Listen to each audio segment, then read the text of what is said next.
Welcome back to the workshop, everybody. So glad you could be with me here today. Still trying to clear out the crud from my lungs, so if I cough, I'm sorry, I'll apologize ahead of time.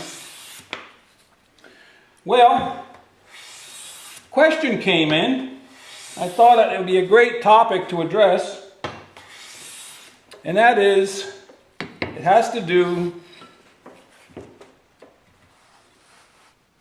with how to diagnose what's wrong when you're trying to press your lateral left or right and it feels like it doesn't want to give, doesn't want to give, doesn't want to give, and then it gives. Okay. First and foremost, the easiest thing to do is pop the hood and loosen the screw a little bit. Okay? Quarter turn, half turn. Close your cap again. Then you put your finger on either side of just the blade. And if you can move your blade, you hear that clicking back and forth? That screw's too loose. All right, so we give the screw an eighth of a turn. See, I still can move it.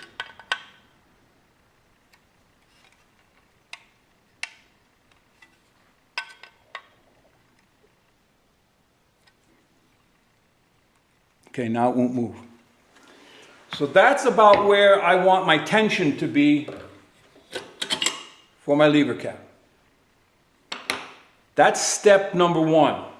If that screw is too tight, if everything is too snug, you're not going to be able to move your lateral left and right easily, and you're not going to be able to advance and retract the blade easily.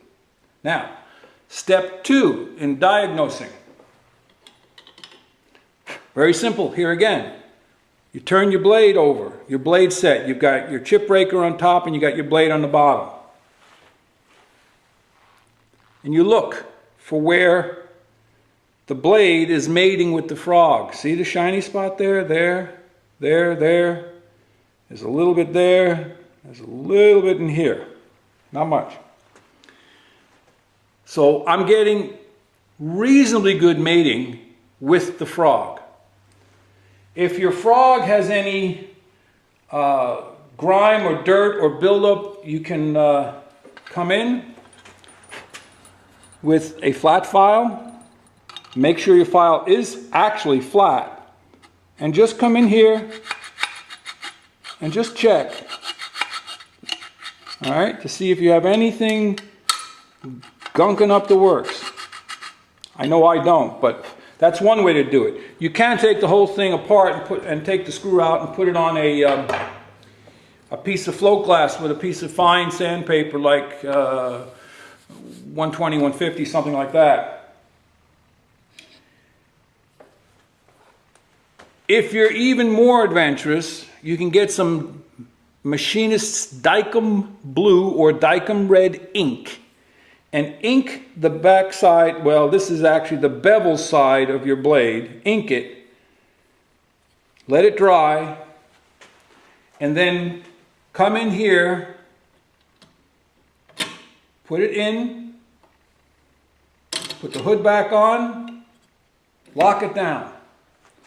Now, move your lateral all the way to its extremes, back and forth. All right? And then advance and retract, advance and retract. That's another way to check if your screw is too tight. If you can't advance or retract your blade with one finger without a lot of pressure, you don't want it too easy. You want it tight, but you don't want it overly tight. If you can't do one finger, it's too tight. After all that, you pop the hood again, you take your blade set out, and you see where you now see scratches in the ink where it is mating with the frog. And you'll see on the frog where those places are, and believe it or not, you can take a tiny file and you can file off those places just a little bit and test it again with the same ink. And eventually you'll have a perfectly mated blade and frog. But if you're getting 3 to 5 different points of contact, there's nothing else you need to do. You're good to go. Keep this clean. A little bit of some sort of machinist oil on a Q-tip. Just dab it on here now and then. Keeps the rust away, keeps everything good. And that's all there is. Very simple. But it all starts with that screw. Too tight, it's going to resist. Too loose, it's going to be too easy to accidentally bump. And that's about it. So, I did want to just briefly mention a little bit more about what I said in the last video about moving to a smaller shop. What it comes down to is simply this one's too big. I know, it's impossible for a shop to be too big, but yes, it is possible. It is possible to have too many tools, and it is possible to have too much lumber, and it is possible to have too big of a building. Maybe not when you're 19, 20 years old and you're starting out, but at some point, when you have too much, it takes away from your ability to get anything done, because you have to chase after stuff in that big building, you have to maintain that big building, you have to clean that big building. So I'm hoping to be able to knock my toolkit down further. I'm going to sell a bunch more. Look at that. Look at that. Oh, that's exciting. That's butternut. But that is also an even cut, feathered on both sides. A little more on the one, but it is feathered on both sides. And you can see through it. I just love this stuff. You all know that. The other thing, so moving to the smaller building, I'm hoping to get the toolkit down to just enough tools to do what needs to be done, and then have an even smaller toolkit that I can call a travel toolkit, where I can put my basic tools, my block plane, my joiner, and a smoother. Maybe for travel I'll use the number 3, and leave all the other tools in the workshop. And maybe the plow plane, the rabbit plane, the smaller ones, all the smaller ones, not the big ones. I won't have all the molding planes and everything else unless I'm doing a specific task. Then I can always tuck that in there. And then layout tools, some basic chisels. You don't need a chisel set that's 8 pieces. All you really need is maybe a 1/4 inch, a 1/2 inch. And if you're going to do 3/4 inch dados, you need that. But you could get away with the 1/2 inch. And then maybe a 1 inch. So a simple 4-piece set would be more than what you need, and maybe a gouge or 2. And a couple of saws. And I've been switching over slowly to Japanese saws because I can take the blade off and tuck that nice in a nice small toolbox. So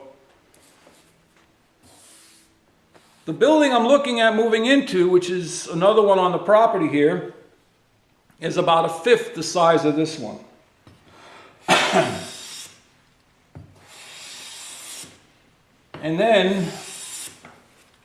And this is a suggestion for everybody. I probably would recommend to anyone not to store lumber in your workshop. I would only store enough wood in the workshop for the next project. Not the project you're working on, but the next project. So if you're making a small project right now, you've got that wood already on the bench or on the table next to you or on a shelf next to you. And then you should have another shelf where you put the next project. So that way you can have them on sticks. So there's air passing through and the wood is stabilizing. It's becoming one with the environment. You know, it's a Zen thing. The wood wants to become one with its environment. So I have got literally tons and tons and tons of wood. It's all over the place. It's actually in 4 buildings right now.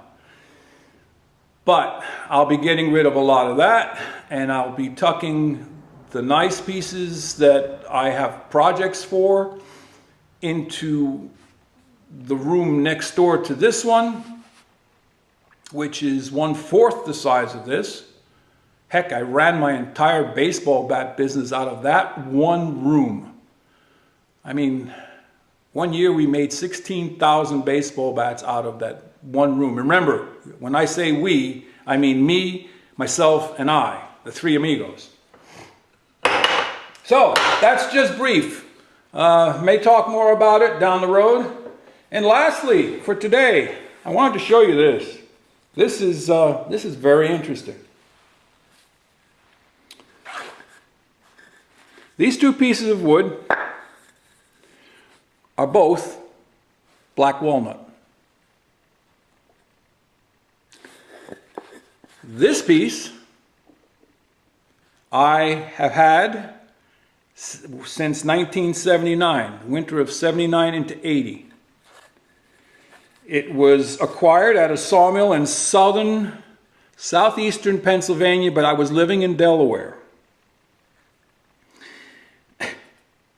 I hand split it with a machete and a stick of wood and let it dry on my veranda. Oh God, what craziness I've done. It's about 1/3 heavier than this piece. This piece came from a tree that was out here on our property that had to be cut down. And I saved it for wood turning because you see the direction of the grain? It is a bear to plane this. So remember, whenever I say choose your wood carefully because you're either going to work hard or it's going to be fun. This is a work hard wood. You're going to work hard. You've got to test it like I did here with the scrub plane. I looked at this and I said, okay, the grain is not too bad going in against it this way and then it comes out. So I figured that would be my path of least resistance. And it was. I took a scrub plane to it, which has no chip breaker, and it didn't even tear out down there, but I did get a little tiny bit of tear out up here. That would be taken care of with the jack. So then I went to this face and I determined that no matter what I do, I'm doomed. So I looked at this one, and the grain is running out this way, and then it gets less up here, but these corners just blow right out. So I can't plane that with a scrub plane. I have to plane that with the jack with a fine, tight, set chip breaker. Or I can put this back in the shed and use this for a turning project someday. So when you're designing your work, pay close attention to getting enough wood to do your project, because you don't want to mix these two in the same project. This one's about 2/3 the weight of this one. They're different color, they're different texture. Even if I were to slap a stain on here, this one will actually be very rough looking, whereas this one is actually fine and polished. Actually, you can see the shine on that. This one has a little bit of shine, but this one is just, this would make a really nice hand plane. It's hard, it's dense, it's heavy. Here's another quirk about this. I put the moisture meter on these. They're the same moisture. They sat in the same building next to each other, side by side. But the density of this one is so much harder. that it reads more moist than this one by a full 1%. This is coming in between 10 and 11%. This one's coming in between 11 and 12%. And that's about what air dried is for this area at the end of summer. So there you go. You live and you learn. Well, we're supposed to. Here are the shavings from those woods. See that? See the texture of that one? And then the texture of this one. This one's almost like a milk chocolate mahogany.